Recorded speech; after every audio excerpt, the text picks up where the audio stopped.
investimentos sem risco proporcionam um bom retorno. Eu entendo perfeitamente a origem dessa crença.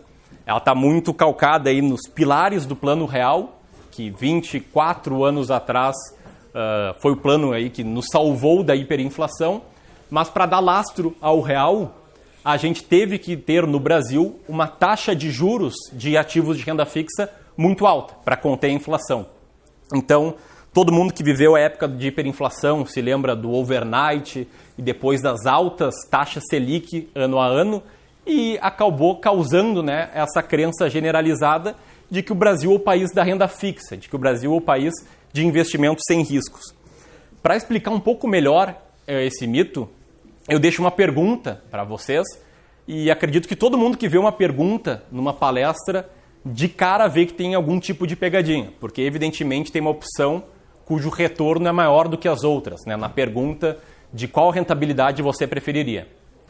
Esses números eu não tirei do nada, são é o valor que deu de retorno um investimento sem risco no Brasil.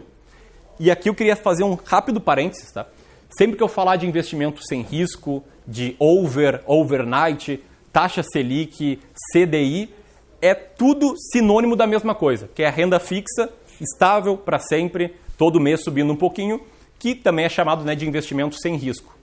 Então, esses foram o retorno desse investimento sem risco em 2015, 16 e 17, respectivamente. E como vocês devem saber que tem uma pegadinha, é impossível de responder, de saber qual taxa de retorno seria melhor, porque a gente tem que sempre levar em consideração o impacto da inflação no período.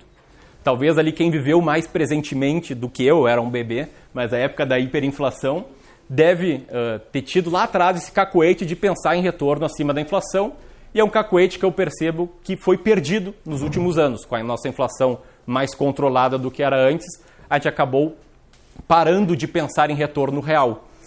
Só que se a gente for pensar que os investimentos servem para a gente preservar e aumentar o nosso poder de compra, a gente aumentar a nossa riqueza, a gente tem que levar em consideração, então, qual é a média de crescimento dos preços. E a gente tem que pensar, consequentemente, num retorno líquido de custos, né, descontado os custos do investidor, e líquido da inflação, que representa justamente esse aumento no poder de compra.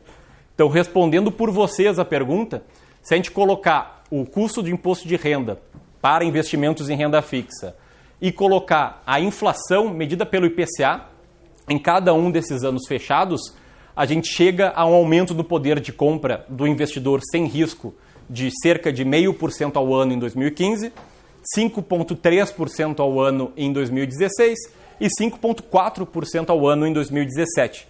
Então a resposta, o melhor retorno, teria sido justamente aquele que nominalmente era o menor das opções.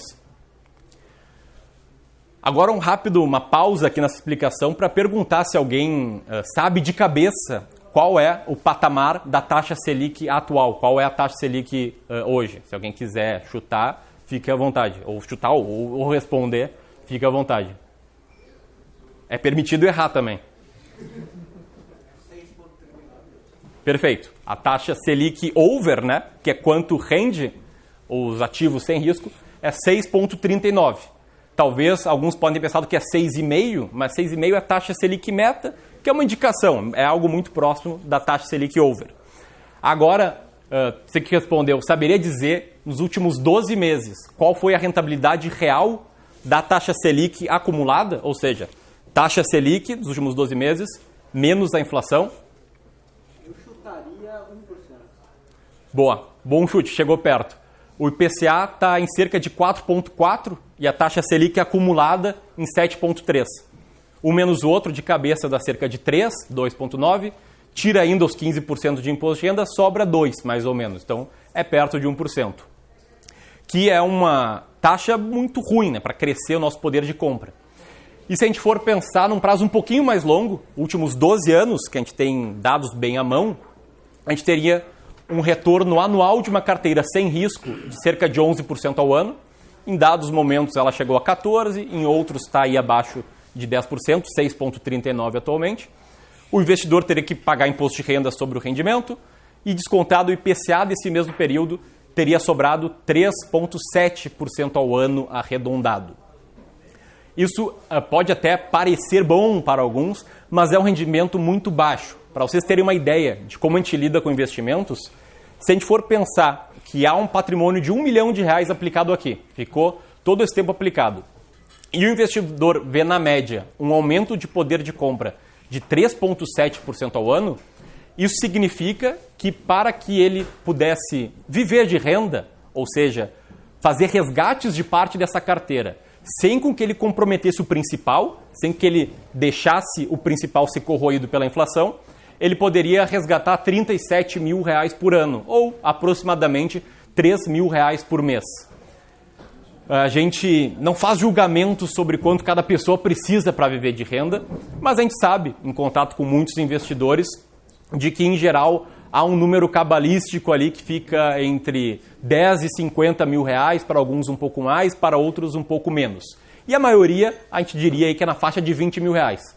Então, para o investidor que investe sem risco, nessa última década, 12 anos, ter conseguido fazer resgates do equivalente a dinheiro de hoje, a 20 mil reais por mês, ele precisaria de um patrimônio de cerca de 6 milhões e meio a 7 milhões, o que é bastante, e o que leva à conclusão de que é um retorno muito baixo. E eu acredito que muitos aqui concordem com essa informação. Só que trazendo para a perspectiva mundial, é um retorno até bastante alto para a renda fixa sem risco. Porque o investidor que investe a 100% do CDI, 100% da taxa Selic, ele não tem risco algum. Ele vê o patrimônio crescendo todos os dias.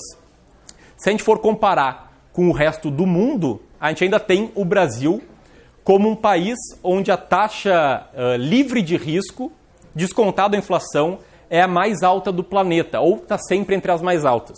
Atualmente, isso em números de junho, a gente é o 6º país com a maior taxa de juros real, ou seja, quanto aumenta o poder de compra sem risco algum, perdendo para a Turquia, Argentina, Rússia, México e Indonésia. Mas olhando nos últimos 10 e 20 anos, a gente sempre figurou no pódio, ou primeiro, ou segundo, ou terceiro. E sempre com alguns amigos, como a Rússia e a Índia, e muitas vezes a Argentina por perto. Ou seja, é praticamente impossível esse cenário se manter daqui para frente. Qual então, se essa afirmação que eu trouxe é um mito, qual seria a verdade por trás dele? Que investimentos sem riscos, investimentos que sempre sobem um pouco, devem ser enxergados como um meio apenas de preservação de capital e não para proporcionar um crescimento de riqueza que seja consistente e atrativo ao longo prazo.